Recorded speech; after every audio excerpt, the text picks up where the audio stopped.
I'd like to call to order this meeting of the Rules, Policy, and Legislation Committee for Monday, June 7th, 2021. And Ms. Costco, can you please note the committee members present and any other commissioners present? Thank you, I have, thank you. Wonderful, and welcome to staff and members of the public. Really appreciate everyone being here. We are going to switch it up a little bit just to keep things interesting, and we're going to begin with the second part of our agenda, which is the board policies, and then we will come back to the legislative update. So, Mr. Davis, are you going to start on this, or? Sure, I'll kick Wonderful. it off. Thank you. So as you stated, we've moved the consideration of board policies to the beginning. And to that end, I'd like to turn it over to Ms. Hauk. And as you can see, there are also several other staff members present to provide some context and answer questions regarding the proposed policies. Great, thank you, Mr. Davis. I think we'll just go in order if that's okay with the chair. One item I'd like to note, Commissioner Alexander, we are going to pull board policy 5141.31, which is immunizations. Other than that, I think we can get started with the dual enrollment in college classes, and that is board policy 6172.1. And I don't know if we have any staff here to speak on this policy. If so, if you could give me a signal. If not, I'll just go through our brief changes on this. Okay, so we've made a couple updates to this board policy. One is to change the terminology so that it matches our current practice, which is that we use the term dual enrollment instead of concurrent enrollment. And to add a paragraph that reflects our current arrangement with college and career access pathway agreement with the City College. So pretty straightforward, small changes. Are there questions about this policy?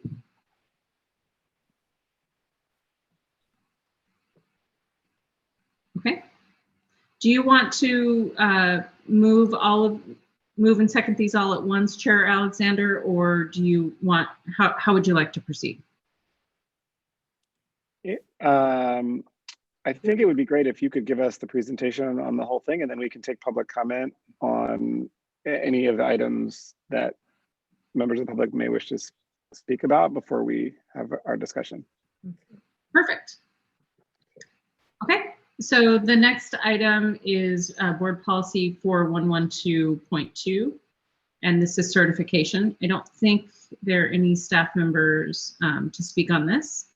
And this board policy is a new board policy, and as the slide indicates, it really just sets forth our obligation to ensure that the certificated individuals in front of our students possess the appropriate credential. It also sets forth the criteria and hiring hierarchy, if you will, for credentialing. Are there any questions on this before I move on? Okay. The next policy is my favorite policy, which you all see like every other month, it feels like, our uniform complaint policy. So this has been updated really for some technical updates. We're updating it to reflect some changes to the citations in the California Code of Regulations. We've reformatted the list so that it more clearly, and I think in plain English, identifies the list of programs that are subject to the policy. It tracks more clearly the recommended modeling from the California School Board Association. It doesn't have substantive changes in that list. It does add nutrition services under the complaints that are not covered by this policy. That's a relatively recent change in the law. Moving to the next one, I think, is immunizations, which is the policy that we pulled for tonight or this afternoon. Sexual harassment, this is a somewhat substantive change.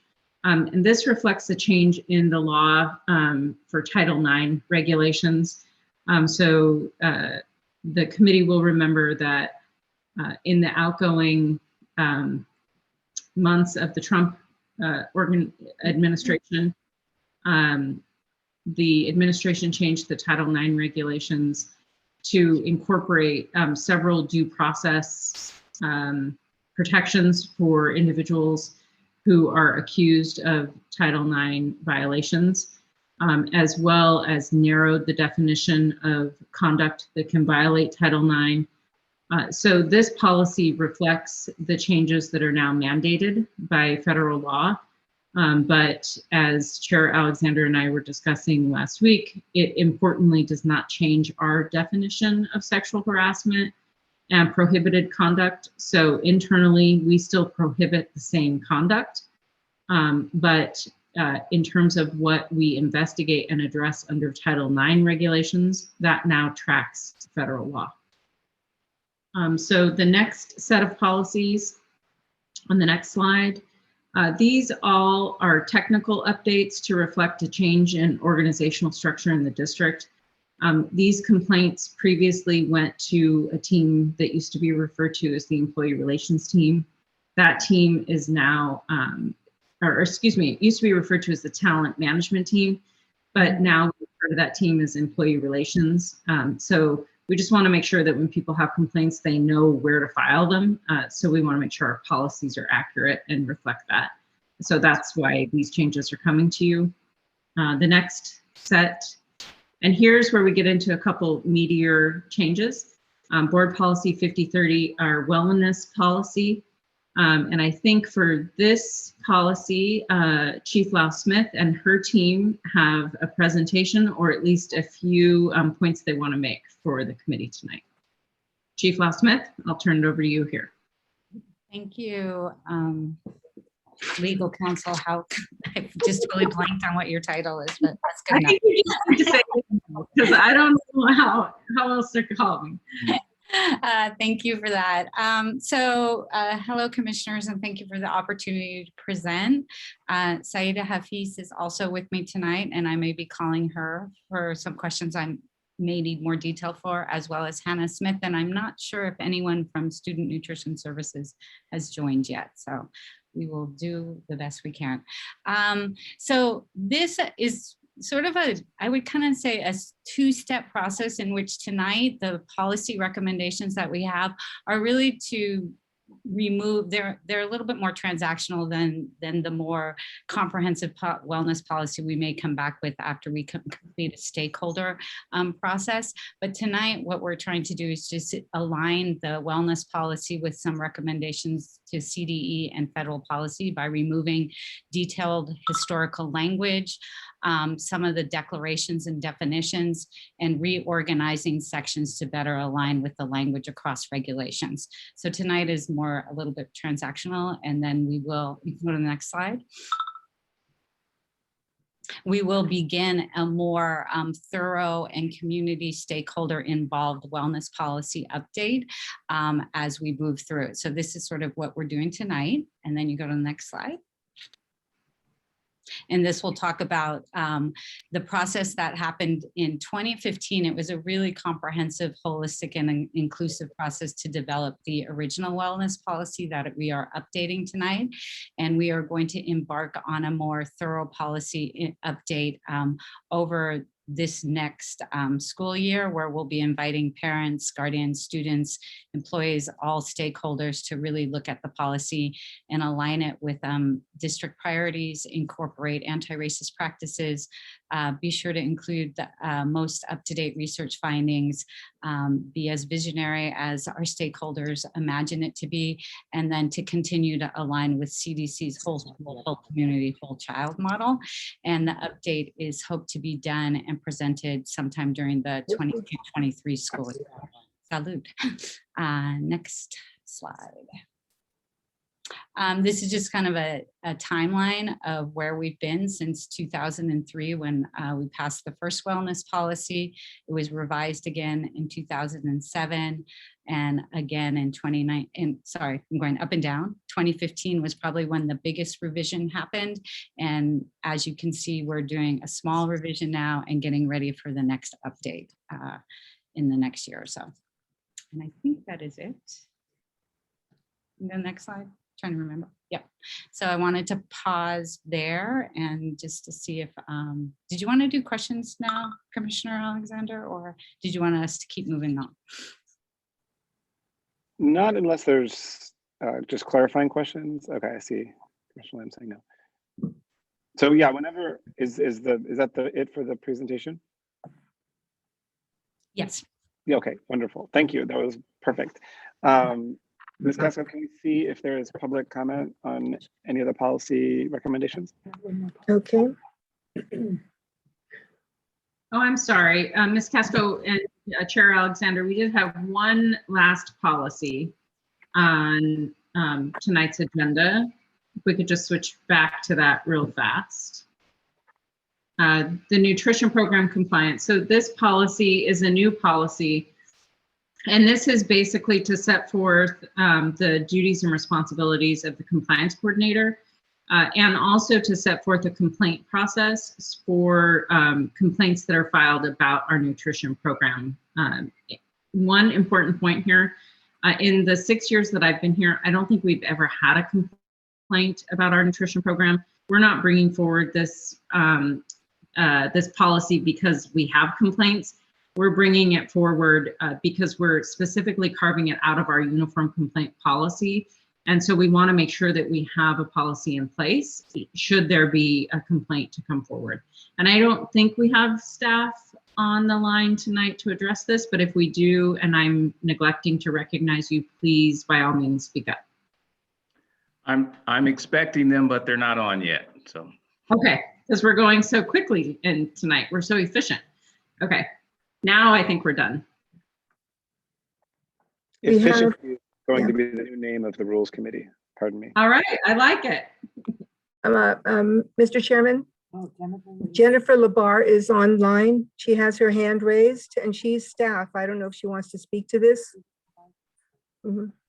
Wonderful. Ms. Lavar, would you like to say something, add something?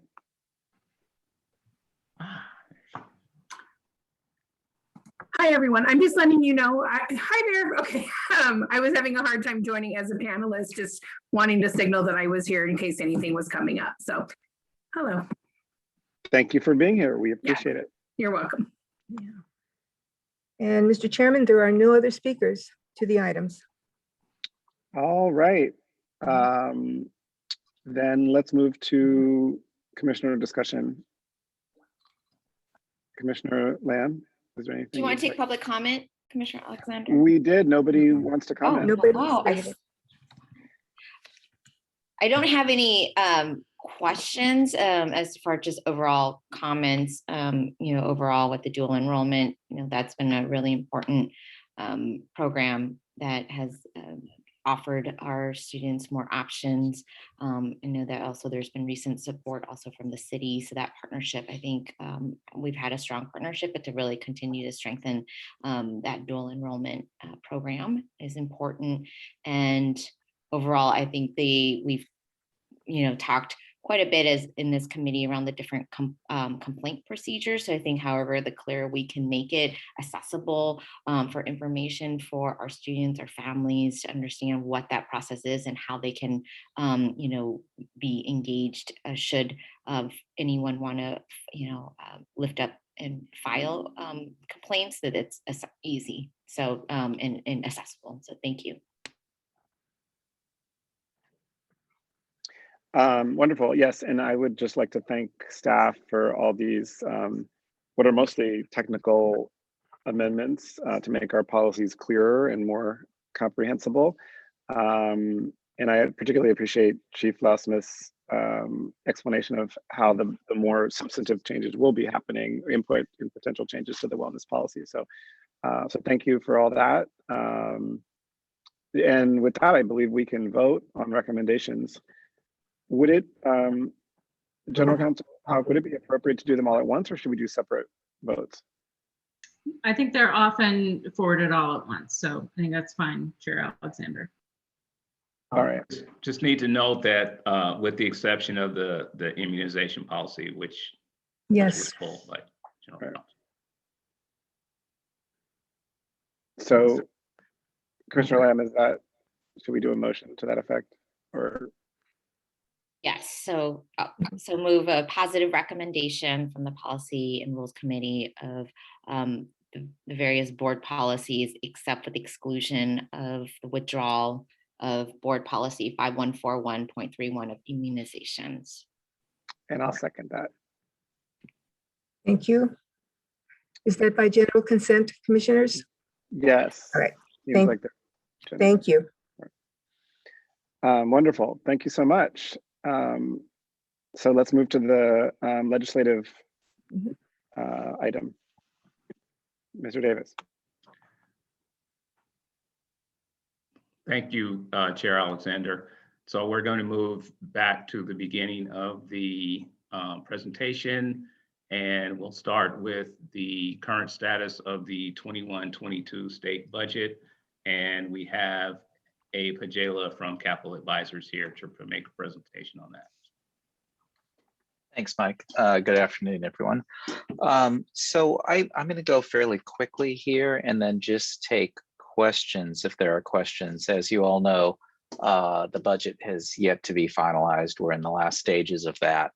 By June 15th, the legislature needs to send a budget over to the governor, and he needs to sign it by July 1st. So I just wanted to highlight the areas where there's some differences between what the governor is proposing and what the legislature is proposing.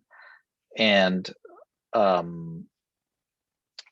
sorry, is that a sound in other people's ears as well? Yeah. Okay. And then we'll go from there. So the main differences are that the legislature is assuming higher revenues. They're taking the legislative analyst office revenue numbers as opposed to Department of Finance. There's differences in several billions of dollars in terms of revenue estimates. What that means is that the legislature is assuming a higher Prop 98 guarantee by about $2.5 billion in the budget year 21-22. So there's some additional spending on the legislative side, although $500 million of that does go into the Prop 98 reserve. So there's a total of about $2 billion difference. With that extra money, they can do a few different things. They propose paying off all the principal apportionment deferrals. So you may remember the governor proposed to leave in one deferral from June 22 to July 22. And that was going to be about $2.6 billion.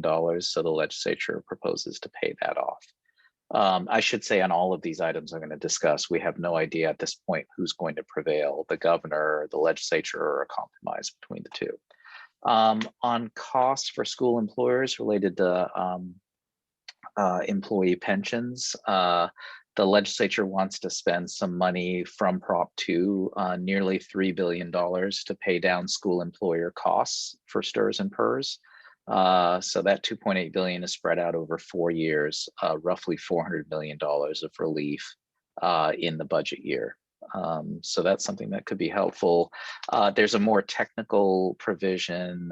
Danielle will know all about it. It's related to EDD, an increase in the school employer fund rate related to unemployment insurance. So under the agency rulings, that rate was going to go up to 1.23% for school folks. Instead, if the legislature prevails, it'll only go up by 0.5 to 0.5%. So that's a pretty significant difference in your budget, depending on which of those two numbers we get.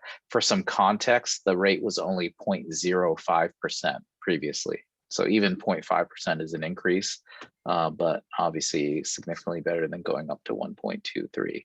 So those are the big money differences, really. And then after that, programmatic differences, both the governor and the legislature are strongly sort of supportive of this expansion of transitional kindergarten. The major difference, I would say, is the legislature is also focusing on increased funding and expansion of childcare, right, to go along with that. So the governor is focused very much on TK and less specific support for the child care preschool side. And the legislature is looking at a whole mixed delivery package. So they're going to have to spend a lot more money, but they want to increase child care rates and slots. So that's an issue you've probably heard a lot from locally, is concern that, hey, you're shifting these kids over to the the K-12 system, but what about us? What about the kids we're going to be serving? Okay, another couple differences, and then I'll stop, is probably related to the governor's focus on a couple programs to increase staff and to expand learning time, but the governor's focusing on only those districts that receive concentration grant funding. So those school districts that are 55% or greater unduplicated students. The legislature is okay with the plan of increasing staff in certain schools and expanding learning time, but they want to focus instead on the numbers of unduplicated kids wherever they happen to be in California, whether you hit that concentration grant amount or not. So without going into the details, I'd say the key difference is the governor was talking about increasing the concentration grant funding amount from half the base rate to 65% of the base rate. The legislature is saying, no, what we want to do instead is increase the supplemental amount, right? So that's for every kid that's an unduplicated kid, from 20% to 23.3%. That has actually interesting dynamics. I actually think that fiscally benefits the district, because unless you're a concentration grant district of 75% or more, you're probably better off with this change to the supplemental rate. So those are the key differences. I'm not delving in too much because so much is still in play. But that's kind of where things stand now. There's a lot of other programs, obviously teacher programs and lots of other stuff that I didn't hit, but I thought I would stop there and just see if there are questions on any parts of the budget that you want me to focus on.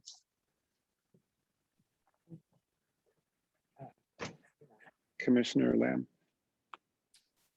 Thank you, Abe, for the presentation. So maybe you can just share with us kind of what do the final weeks look like, kind of where we think there could still be opportunities to, stress as a district, our priorities or things that we're really considering and how that impacts us locally. Mm-hmm. So, I mean, I think on the big picture money items, most of that has probably already been decided. One of the big changes, and I think you probably know this already, one of the big changes in the politics this time around, for many years, the Senate and the Assembly were not able to get together on their view of a budget. So we would always say, here's the Assembly's priorities, here's the Senate's priorities, and here's what the governor wants, right? And it'd be sort of a three-ring circus. This is one of the first times in a while that the Senate and the Assembly got together and tried to have a common view of the budget. So their leverage is significantly, the amount of leverage they can exert on the governor is significantly higher this year. Having said that, certainly with the recall election looming, the legislature is not looking to embarrass the governor. I'm pretty sure they're going to come to an agreement on a budget. Where are the issues that you could still have some impact? Probably there's a lot of conversation. This is not so much a budget issue, but it's tied up with the budget, or it's not a fiscal issue, but it's tied up with trailer bill language. The areas that I think that they're still struggling with is what to do with independent study / distance learning, right? And we all know this one. So I think there is general recognition that we don't want an alternative program, that we want kids in school, in person. I think everybody agrees with that. The problem is, what do you do with the traditional independent study kids when you're now trying to also serve a very small number of kids that can't go in person because of issues related to COVID? And that's just not a very comfortable mix, because what we learned from SB 98 is with those kids that can't go in person because of the COVID impact, you want to do stuff like worry about synchronous learning opportunities, daily interaction, all of those things that you need to focus on to make sure you're not leaving kids behind. Those things aren't really relevant to the kids that were served through traditional independent study, right? Because those kids were often in those programs specifically because they couldn't do daily interaction, right? They're athletes or actors or whatever, you know? So I think that's one area which the legislature and the governor are still struggling with. How did they find that line? I think they're going to land upon just leaving it in traditional independent study with a few tweaks, and that they're not going to create a distance learning program. And that's probably a good thing overall. Abe, And can I ask a yes, follow-up? sure. Follow-up on that? Sorry. What about like distance learning as a supplement for coursework that otherwise might not be accessible at a particular school? Or I know that's been something that's been come up in rural areas, but it's also even come up here in San Francisco, where students have noted, like high school students have said, oh, maybe we could offer an AP class that's only offered at one high school, for example, to expand enrollment across the district. Are things like that going to be permissible? So I'm not an expert in this area. I think to some extent they're permissible already in terms of being counted as instructional time. What I know is that they don't want a distance learning model as the way in which you receive your ADA funding, right? So they're not going to allow that. But to the extent that could you complete some of your coursework through distance learning, I actually think that's currently permissible. But I don't know much about the policy, but I can look that up and be prepared next time we talk about what the limitations are on that. But I do think you can actually access coursework. And so, for example, if the district could provide a certain course virtually as opposed to in person, and it otherwise wouldn't have been available for, let's say, you know, high school students at a certain school, I think they can access that already. But I'll look into that some more. Abe, again, this isn't square in the budgeting and kind of fiscal impact, but as you know, I'm particularly focused in on both this distant learning piece or the independent studies. It sounds like, as you mentioned, the governor and the legislature are still working that out. And, you know, I'm assuming also in part in working with the State Board of Education. So intersecting with that is the California Department of Public Health. I know that we are all awaiting some very important decisions that would otherwise have really you know, implications that would impact what we've already started moving ahead with, which is a full-time fall return in-person learning for our students as a district.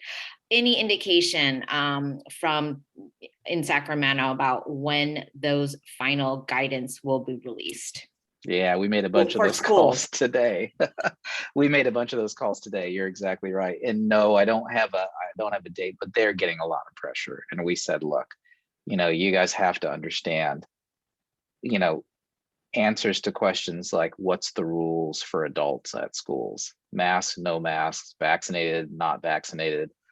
What are the rules for how we ask whether you're vaccinated or not vaccinated? What are our options if you choose not to be vaccinated? They haven't sorted any of that out really yet. And we have said to them, you know, you're failing to understand how much lead time we need to open sort of efficiently and effectively. And so, yeah, we're asserting a lot of pressure there, and we hope to get something. They've heard from up and down the state all over that this is a major problem. You know, and remember, it wasn't that long ago when we didn't know how far apart desks needed to be. I mean, you just can't configure a classroom if you don't know how far apart the desks need to be. So yeah, I wish I had a more satisfying answer. All I can tell you is everybody's putting pressure on them to get that done. Thank you.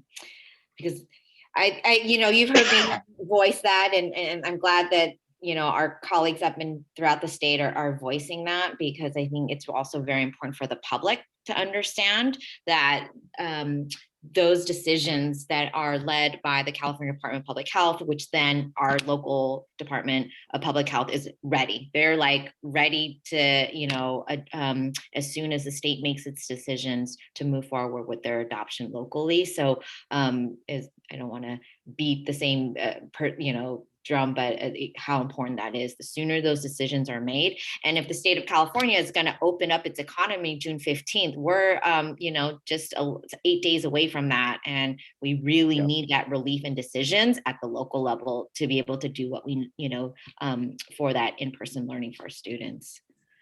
Yeah, and I think, I mean, I'm glad that that June 15th date has become almost politically impossible for the governor and the state to get away from that. And it's also, I think, going to be extremely difficult for them to not to have clearly thought through rules or fairly clearly thought through rules for the various segments of the economy, including schools, right? So I am hoping that that's the outside date from which we'll get some clarity. So yeah, we're all pushing hard for that one. Thank you.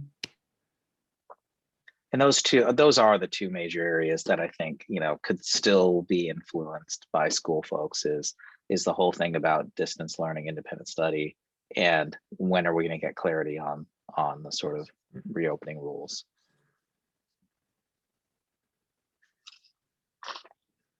I think Could this that's be a it. good time to pause for public comment? Check. There is one speaker at this time. Wonderful. Let's go ahead and do that for 2 minutes. Michelle? Thank you, Esther. Good afternoon, everyone. This is Michelle Jacques-Menegas with the Parent Advisory Council, and I was really, I really appreciated Mr. Hajela's comments around that difference between independent study and sort of the goals of engaging a student in distance learning.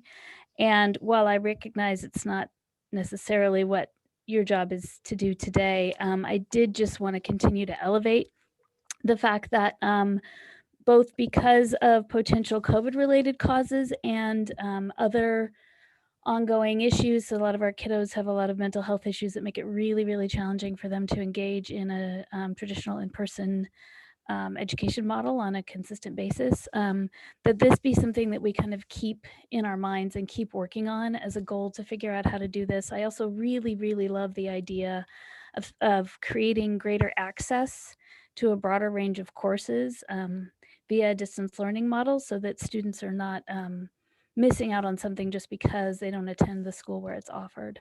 I think it's a great opportunity to do catching up on needed credits and coursework and just a lot of things. I think we have a lot of potential there. Thank you so much.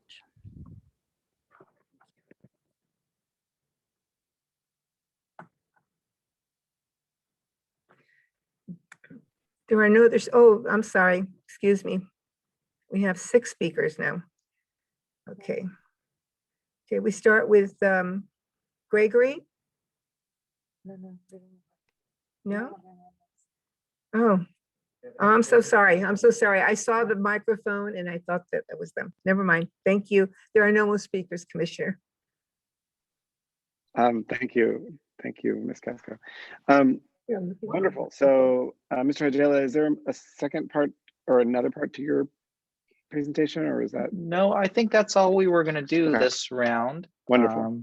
Yep. Commissioner Alexander, I did have some additional questions, but I just wanted to give you the floor in case you had additional topics you wanted. Sorry, no, go for it. It's perfect. So Abe, I'm curious around the teacher programs and residencies, because I think the fact is that, as a state, I'm curious around what the workforce projections will be looking like, not only for the fall, but for multi-year as we do planning around our staffing. And that what the governor does, invest some funding for, residency programs or looking at how we can recruit, retain talent. Anything that you want to add to the discussion here for our consideration locally? Yeah, I think that's the one area where the legislature actually cut back slightly on what the governor had proposed. I wouldn't say significantly, but so the educator effectiveness block grant, which I think is fairly useful money because it comes to the district and you can determine your own professional development needs rather than have it sort of dictated by the state. That is still going to be at $1 billion for next year, so fairly healthy. You can usually assume San Francisco will get about 1% of that. the governor had proposed 1.5 billion, but that went down a little bit. But there are some other programs, the teacher residency program, there's going to be $250 million for that if the legislature gets their way. But I think they're looking at that as ongoing for more than 1 year, whereas the governor's looking at one time, $500 million. So there's a few small differences, but I would say it's welcome news that there is a lot of money in a lot of different pots to try to look at the pipeline issue and training issue. And, you know, to be determined whether that's going to be enough to get us where we need to be, because we know we have these huge challenges in recruiting folks right now.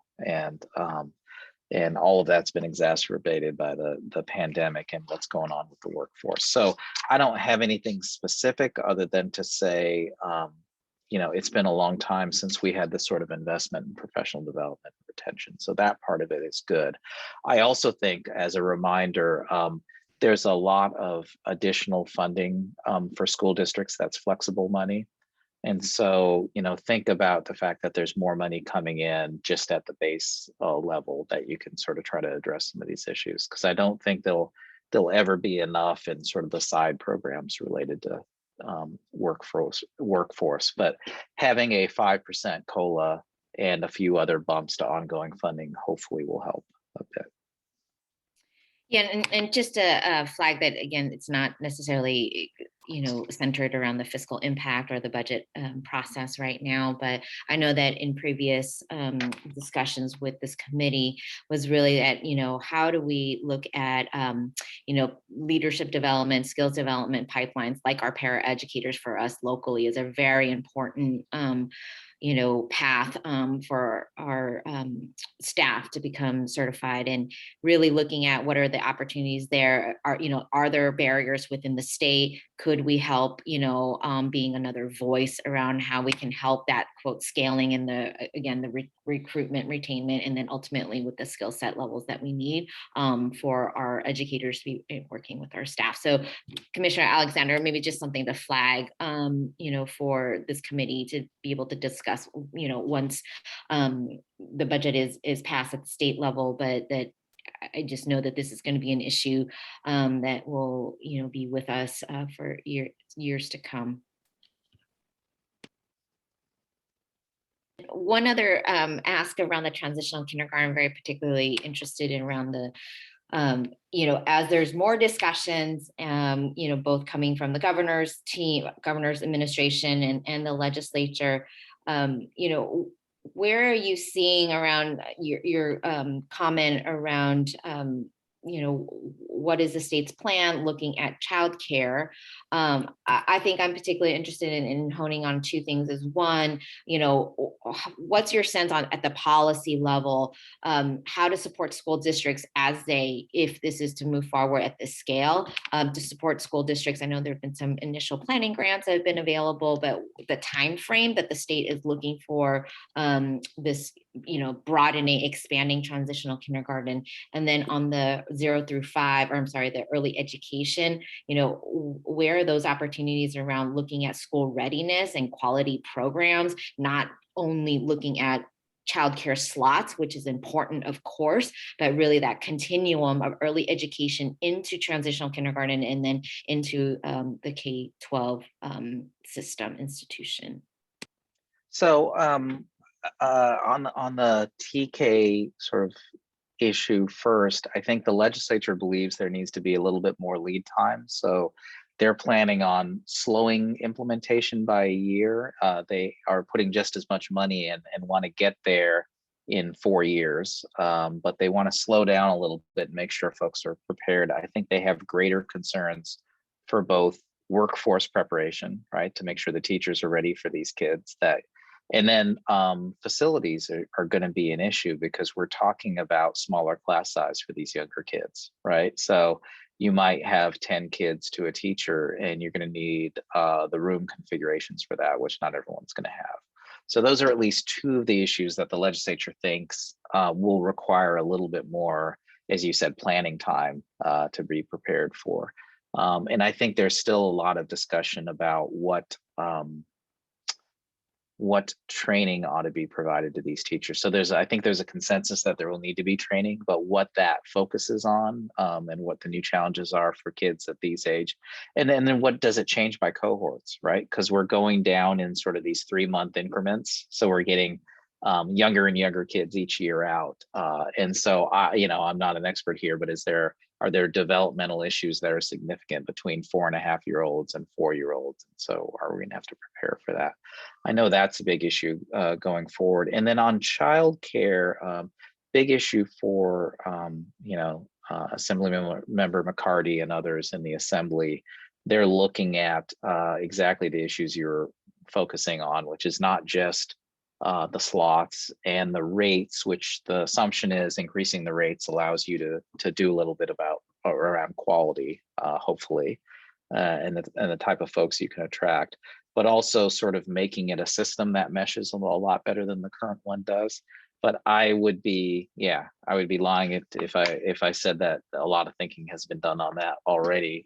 Everybody sees what's in front of them, and I think this is the reason why you're seeing this part of the budget having a lot of money in it, but also having a long implementation timeline, because I think we're going to need a whole lot of work on the prep for all of this. So I'm glancing at the programs right now, and very few, if any of them, are expecting implementation in the budget year, right? So they're all a couple of years out, with exactly the point you made earlier, the idea that there would be at least a year planning period to get there.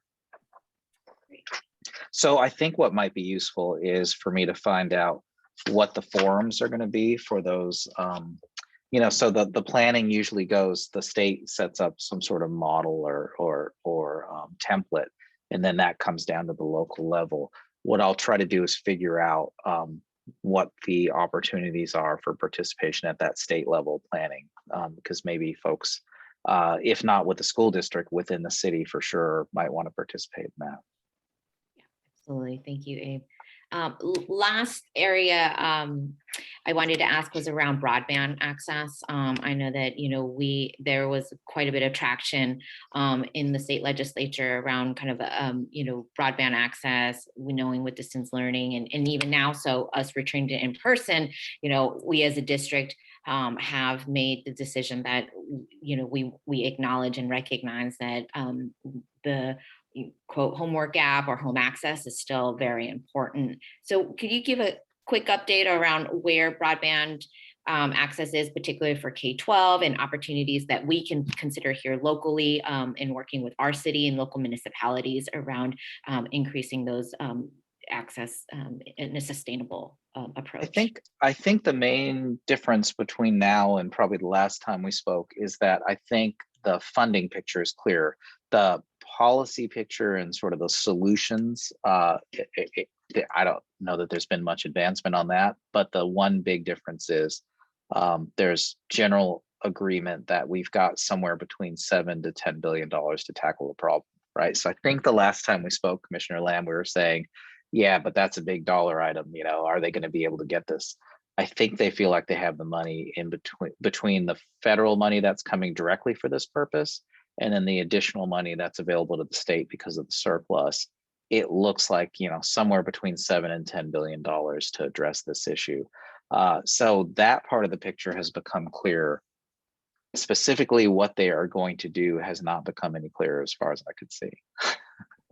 And maybe this is an issue of they've got to deal with the budget, and that from a policy perspective, that is too much to sort of bite off at this point and try to figure out. So I have not seen any advancements on what the actual proposal will be. I only know that they feel like they have the money for it now. What I hear consistently is, in addition to addressing access, a concern about addressing affordability. So in San Francisco, for example, you could have families that have access theoretically, but can't afford the bill. And so I do think they're making progress on that front. Yeah, and I just wanted to lift up there, exactly to that point that, we as a district have also put that policy forward that we acknowledge how unaffordable it can be for our families. And so we've taken it upon ourselves to either through support with philanthropy, leveraging our partnership with the city so that we can really keep that at low to no cost, at least even with this past year with distance learning. And I think, however, as the state is moving forward with this policy, and I know this is getting really wonky and into the regulatory discussions, but ultimately, really examining how service providers are, going to come to the table essentially, and how to work with local municipalities, either to leverage, infrastructure that districts have or within the city so that it can be sustainable for, of course, our families, our students, but ultimately, for the educational institutions. I mean, I think we're right now paying millions of dollars through our contracts, which again is absolutely imperative that service and that that we do provide it. At the same time, how do we look at leveraging local infrastructure to delivering on that promise to our families? So that might be an area as well where let me dig around a little bit and see what the forums are going to be at the state level, because I feel like there are going to be a lot of task force and groups getting together to try to think some of these issues through, and I'll find out what those are, and hopefully folks from the city can participate. And I just want to recognize and know that Melissa Dodd, our Chief of Technology Officer, serves on national boards and it's been very much engaged in that national advocacy. So we'd love to be able to kind of lend that expertise, the discussions that have been happening within the Biden administration to also then, how does that align up well within the state of California, and then as being, I feel like, in San Francisco, being able to have demonstrated our ability to prioritize technology access and affordability, that we could be at one of those experts, frankly, of districts who have been able to do it and be really intentional, not only creative but strategic with those rollouts. Thank you for letting me put forward all the topics I wanted to discuss. That's great, Commissioner Lamb, and I know I've been quietly listening, but I want to say I strongly support all those, in particular the technology access piece you just mentioned. I think is critically important, and it would be fantastic if we could be a leader on it. So, Mr. Davis. So also I know we had discussed this last week, and we were focused on the budget, but most of everything that's been introduced outside of that for this year is really not going anywhere. For example, the charter school oversight bill.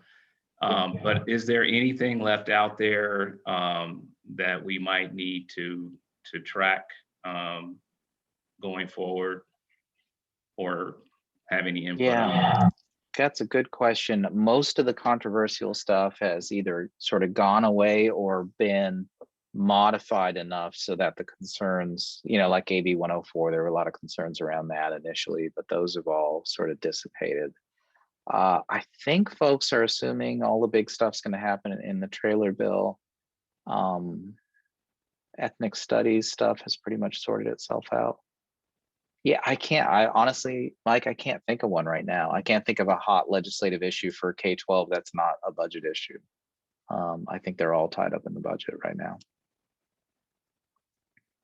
When you said ethnic studies has sorted itself out, can you just real quick explain what happened? Only on the legislative front. So I don't think that there's a feeling that there needs to be an additional bill beyond what the bills that are out there. And I think there is an assumption that at the state board level, the controversies are starting to smooth out and that they're going to be able to resolve the rest of them. So the legislature was concerned about passing bills that would make ethnic studies a requirement and create a model curriculum if they weren't satisfied that the state board was going to come up with a model curriculum they're okay with. I think they now think that model curriculum is going to be okay. I see. So then the bill would be able to proceed. Yeah. Yeah. Okay. Anything else on that, Commissioner Lamb? No? Okay, wonderful. Thank you so much, Abe. If Thank you. there's nothing else on that, let's talk about free meals.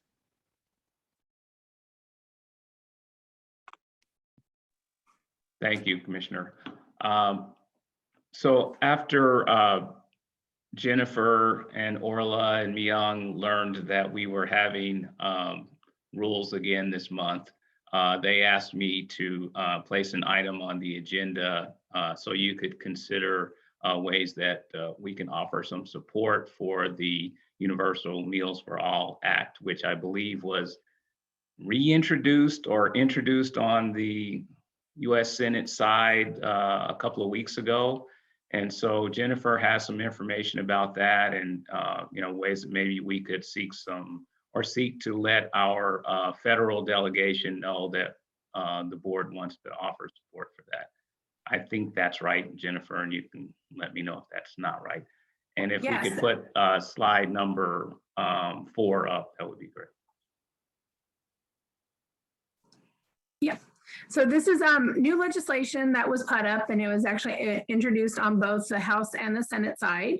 And it is federal legislation that seeks to permanently provide both or all of our meals, breakfast, lunch, dinner, and snack for free to all students.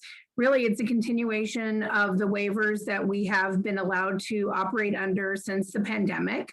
And we are actually continuing those waivers for the next school year. So if we are able to get this happening at the federal level, we would actually, be able to make this a concrete action moving forward.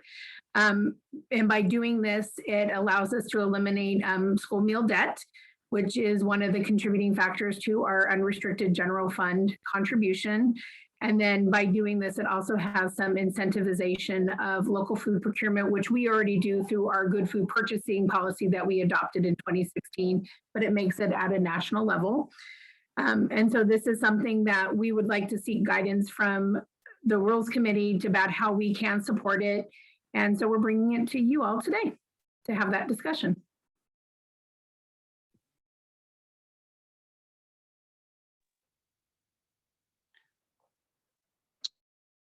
Wonderful. Thank you so much. Ms. Casco, let's see if there's public comment on this item first before we discuss it.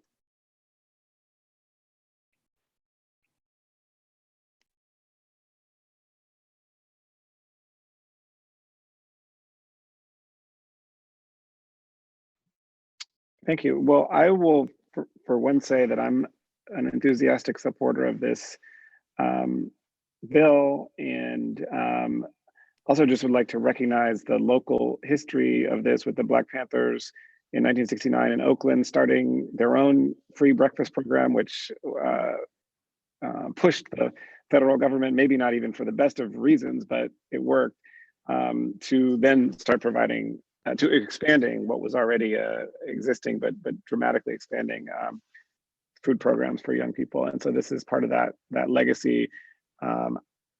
I think it'd be great if we could support it. I don't know, did you want to, and I don't, Commissioner, I'd love to hear your ideas too, but were you, Ms. Lavar, were you asking for specific ideas on how? Was that the question, or was it more of just a declaration of support? Well, I defer to Mike. Well, so yeah. what I was thinking is that, well, a few things have happened, and please let me know if this is correct, Jennifer. I think that there have been resolutions of support drafted maybe at by the Board of Supervisors. Is that correct? That's correct. Yes. And there are also a number of advocacy organizations that you belong to that have expressed support. So there's formats out there for letters of support, and the inputs or the place where we could provide that support, I think, would be through our federal legislative delegation, and of course to the administration as well. And so if this committee is in support of that, we could have some letters of support tailored to those audiences drafted up for the board president. Commissioner Alexander? I absolutely support this as well. And I think similar to our broadband discussion. I think also really important to celebrate and acknowledge the work that we've been doing locally, and just want to thank Jennifer Lavar, her team, our workers who since day one have, of the pandemic and when we shut our schools down, how this was a priority of the district, and that the millions and millions of meals that have been served since over 14 plus months ago. I want to be able to acknowledge that, and again, like, this is how you do it on the local level. And this is why we've seen a direct impact and how it has made a difference in our students and families' lives. So not only a support, but this is how we've done it. I would really want to just again acknowledge and recognize the tremendous work that the team has led. So absolutely positive support, and being able to also support Senator Alex Padilla as well as being, one of the key supporters for the policy, the legislation. Yeah, it would be interesting. That made me think, Commissioner Lamb, that one of the things we could offer to our federal delegation is maybe some testimonies, right, of maybe if we had SFUSD families that use the food service program that we provided during COVID, along with some SNS employees who were on the front lines during COVID, to be able to say, look, we did this locally. We put the money, we kind of did what we needed to do. We weren't worried about the cost, but we do need the funding to continue to be able to provide this level of service, which is what families really need. So it'd be cool to sort of highlight our what we did during the pandemic, but also support that legislation. So with your, at your direction, I think Jennifer and I can put together that kind of information, mostly Jennifer, to show, as you said, the things that we did successfully in response to the situation, and also lend our support to the Universal Meals Act going forward. So that would be the direction we could take, if that's your choice. Do I need is that just a general direction here, or do you need a motion? I think it would be by general consent, right, Ms. Costco? Yes, I don't think there's a motion needed unless legal counsel, who is also on at the meeting, says there should be, but I think that just should be a direction from the chair, from the committee. No, I think general consent is fine. Good, thank you. So it seems like there's general consent, and so we would love it if you could proceed as directed. Thank you. Thank you.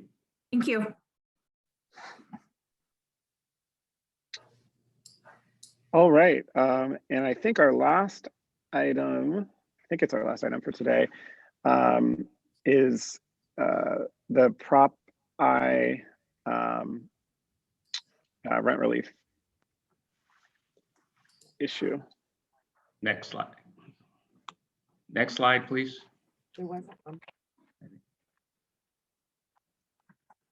There isn't one? Next one. There we go. Thank you. Okay. Yeah, so, at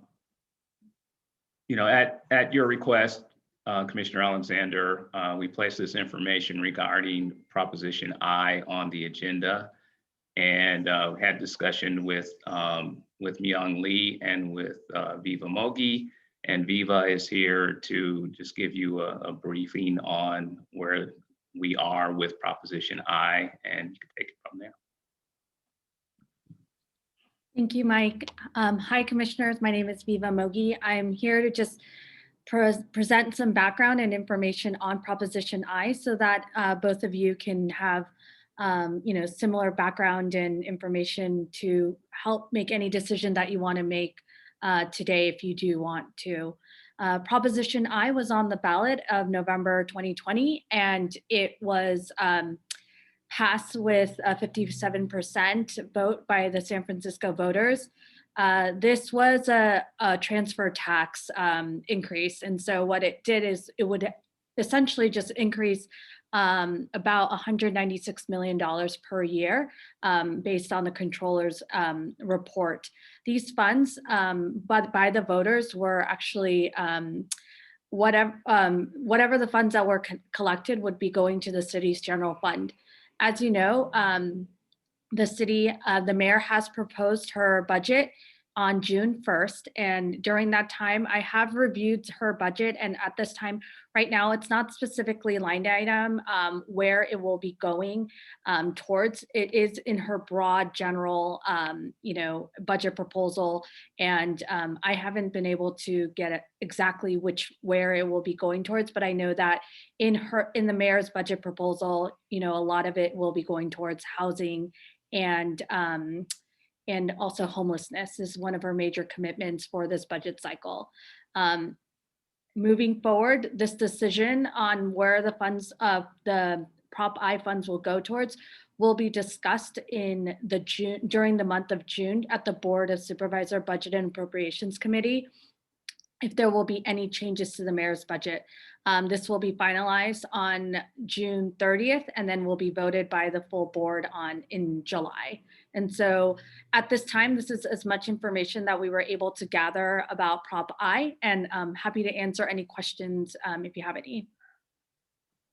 Yeah, before we do public comment, can you just clarify the situation with the supervisor's intention in using the funds for rent relief as it was publicized during the election, and the fact that the budget doesn't include money for specific additional money, local money for rent relief, which I think that's the kind of the situation I wanted to discuss. Sure. My understanding is that, yes, Supervisor Preston, who was the main author of this proposition, during the campaign, I heard that there was some intent and goal to push for rent relief in regards to families and residents of San Francisco that are experiencing evictions due to a lot of job loss and due to COVID-19. Right now, at this time, there is no current rent relief programs in regards to families that are experiencing evictions, as the eviction moratorium is still in place. So this would ideally become a new program.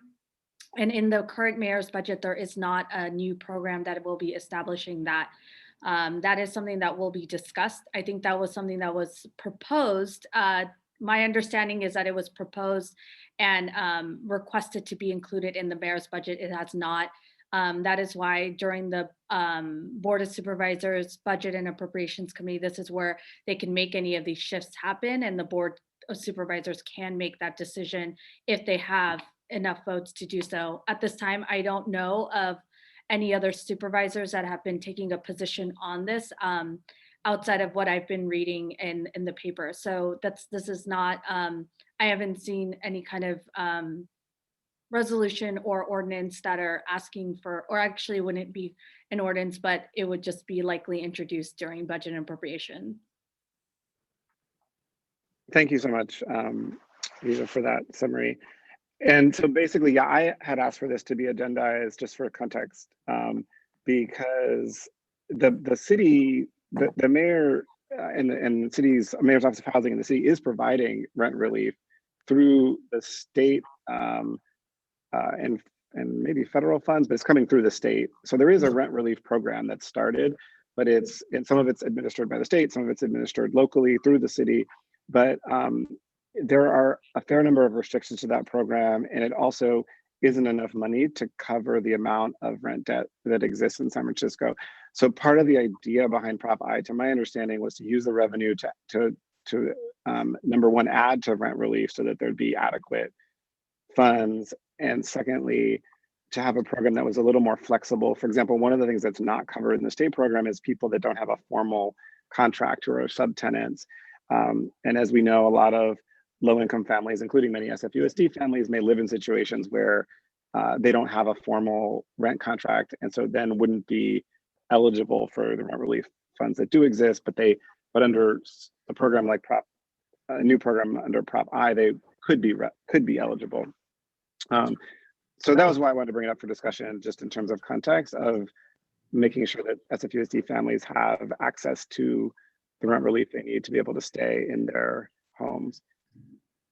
I just wanted to add one thing is that while there always are different campaigns that are happening, the voters do vote what's based on what's on the ballot. And I just wanted to be clear that what is placed on the ballot is that the tax that will be collected would be going to the city's general fund. And so it was never voted as a set aside. I think that's where it gets a little tricky. When there is a set aside on a ballot measure, it usually will increase the threshold for voters. And so I know that these tend to be kind of a decision that is being made.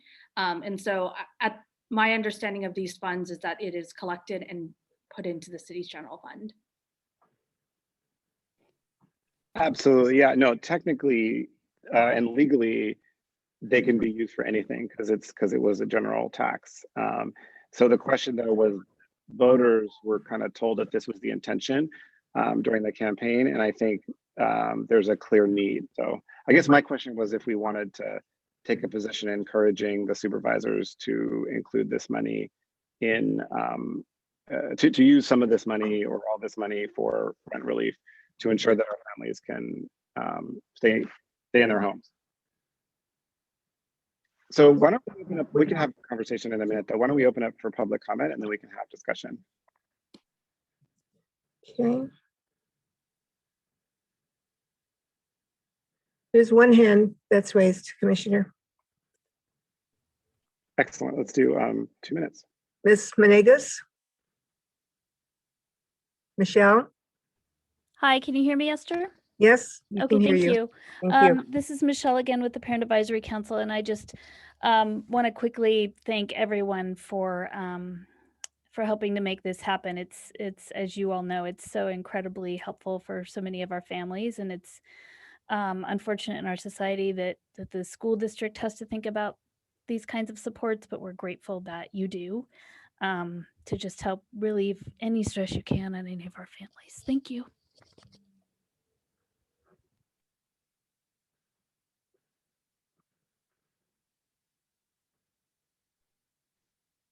Is that it? Are there any I other? think that's it, Commissioner. That's it.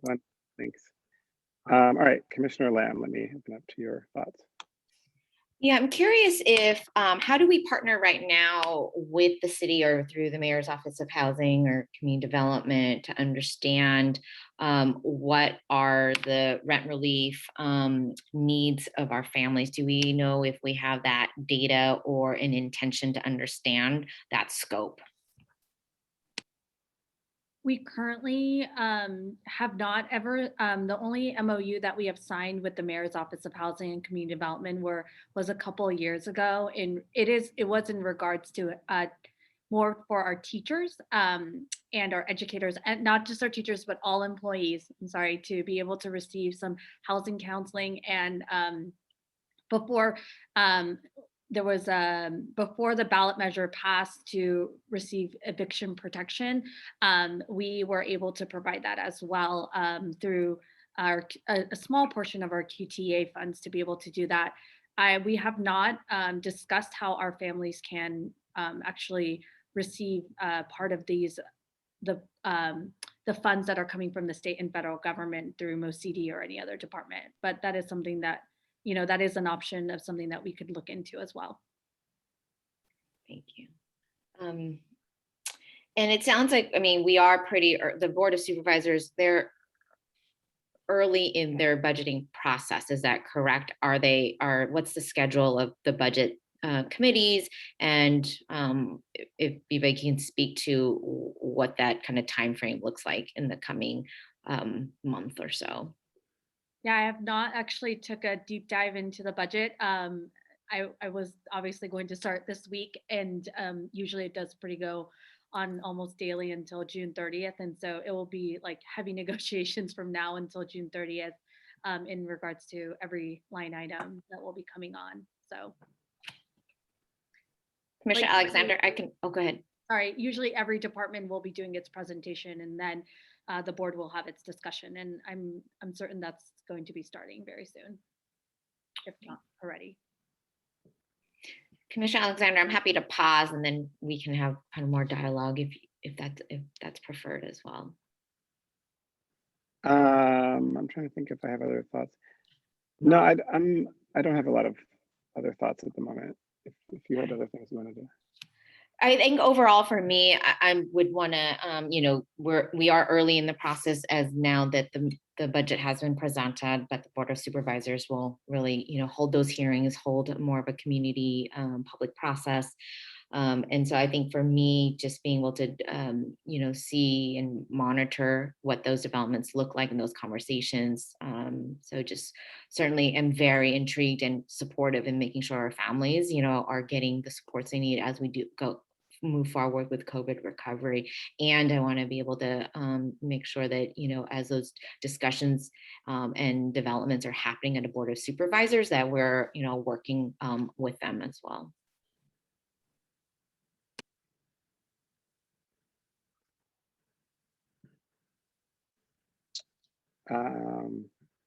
So yeah, so I don't know what the process would be or what this could look like, but I guess my proposal was that we, you know, I'm just worried, especially as we think about, we've talked a lot about families leaving the district, and I think if, you know, we serve so many low-income families, and we know that there's hundreds of millions of dollars of rent debt out there in the city. So I just think, in my opinion, it's one of the most urgent things facing our students and families. And so I wonder if there's a way that we could urge the supervisors to address it in the budget. So in a way, it doesn't, as Viva pointed out, I mean, technically, there's no such thing as Prop I funds because they actually go into the general fund. So, but again, that had been brought up as a potential amount of funds to be used. I think that was the issue. And I guess what I would be asking is could we urge the supervisors to find local funds to supplement what's already available from the state for rent relief in order to keep our families here. And again, I don't know what that would look like in terms of our advocacy, but.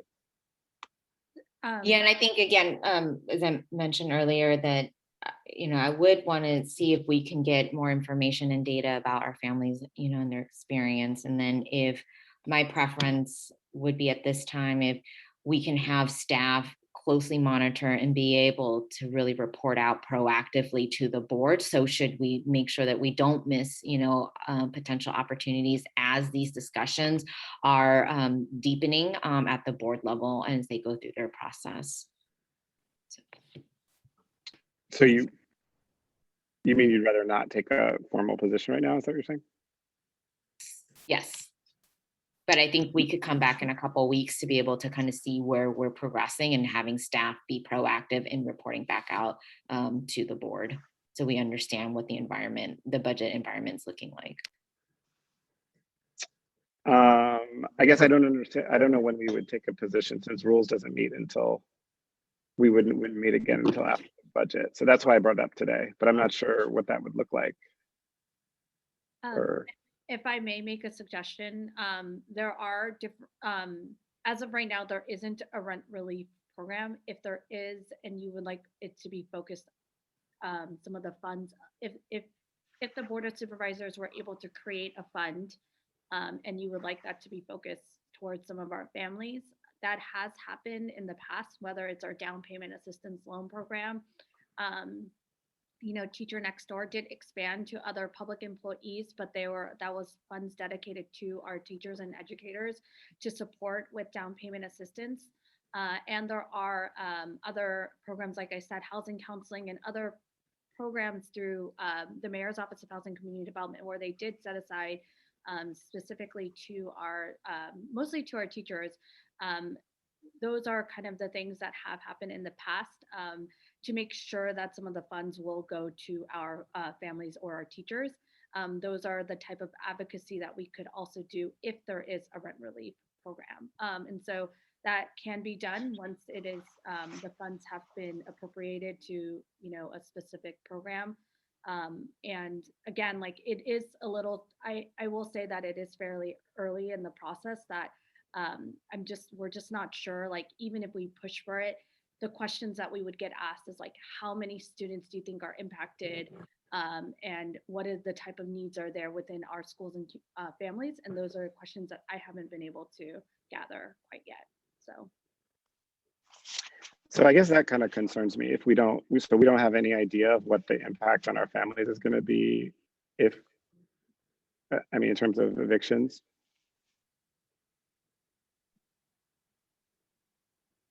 I wouldn't know how we would collect that currently in the data because we don't ask our families questions about evictions. We could reach out to our CBO partners, or I would lean on other staff here today of how we do collect that type of data. I don't have an answer to that. No, I know, and that's not your role. I guess I'm trying to understand why we wouldn't. It seems like there's some reluctance around telling the supervisors that we want to make sure that there's more money for rent relief. Is that fair? I guess I didn't think it was going to be that controversial of a suggestion, but I'm sensing that from staff and maybe from Commissioner Lamb too, there may be some hesitancy, but I'm not sure I understand what it's about. So maybe I'm missing something, because to me it seems kind of obvious that we would want our families to have the rent debt relief they need to be able to stay in the city. Yeah, Commissioner Alexander, I just don't as I'm getting briefed on the budgeting process, on the Prop I dollars, and what the federal and both state rent relief programs look like, and in the absence of anything locally, I think for me it's just being able to understand more about that scope and the investments of what we're thinking it would take. So that's just my initial reaction and just thoughts and feedback.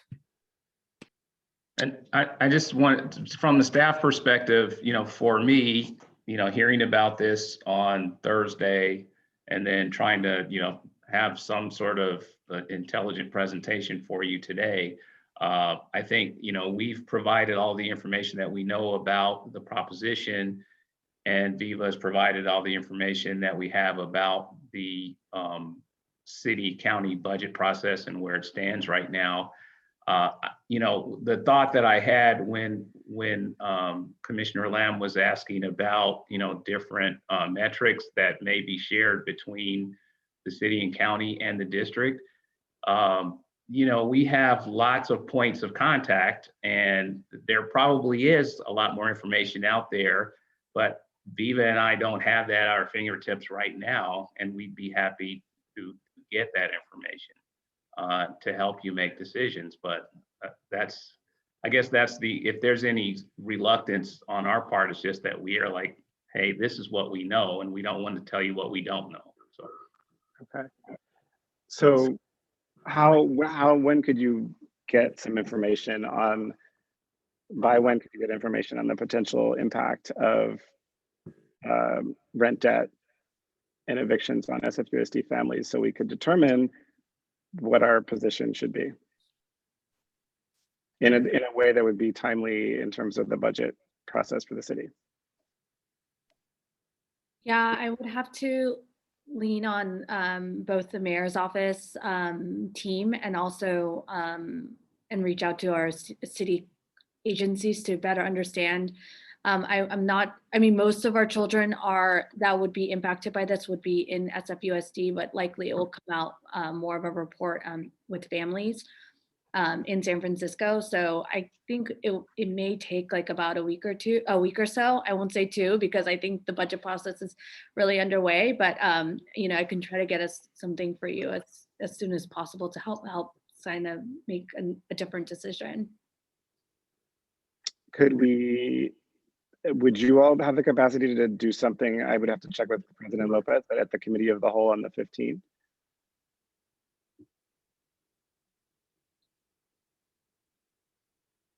Again, I haven't reached out to anyone yet, so I don't want to make any commitments, but I hear the urgency. So I will, take the next steps to make sure, and everyone is hyper focused on the budget. So I'm certain that I will get a response. I just can't commit to it at this time since I haven't reached out to anyone in the city. Commissioner Alexander, I'd also be intrigued to understand kind of the program design of it too. Is it completely, fulfilling all debt, rent debt? That's just something I would want to also be more versed on as well. Yeah, no, that's a good question. I don't think the potential local program, I don't think that it has been designed in a significant fashion yet. I think that's one of the challenges. I think the urgent piece is around the budgeting for it.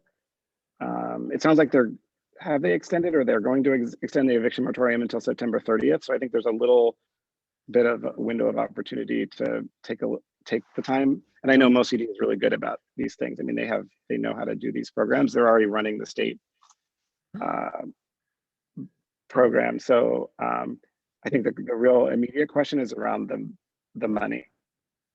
And again, I hope I'm not, I apologize if I'm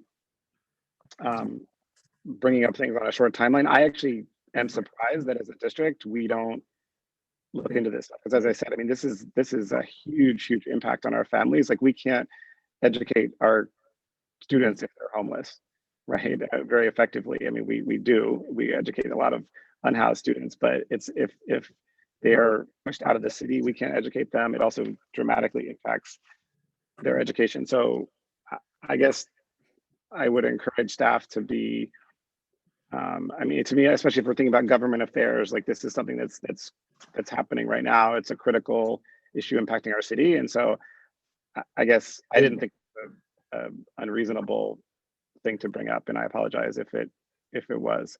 But I guess I'll plan to ask President Lopez to put something on the agenda for the committee of the whole on the 15th.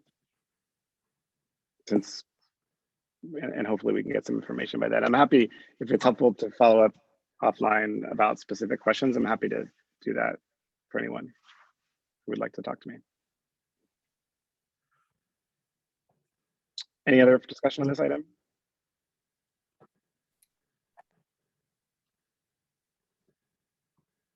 All right, Mr. Alexander, I do think it'd be, just having discussion with a broader, community as a whole, or at the board meeting would be fitting. Yeah, no, I think that would work. I guess again, I mean, I feel like we spend a lot of time and energy talking about how we serve our low-income families, and this is like a huge impact on them. And so I hope that we can be, as a district, at least proactive in it. And if it's not the right approach, then that's fine. But to at least know that the conversation's happening in our city, that supervisors are talking about it, and so it feels like we ought to be informed about it and be able to have a position, whatever that might be. So, thanks to everyone. I guess, is there anything else before we adjourn? Mr. Davis? No. Okay, thank you so much to staff, everybody, for having a pretty efficient meeting. I think we were fairly good about that, right? Really appreciate everybody's, and this meeting is officially adjourned. Thank you Good so night, much. everyone. Good night. Good night. Are you turning it off, or you want me to do it?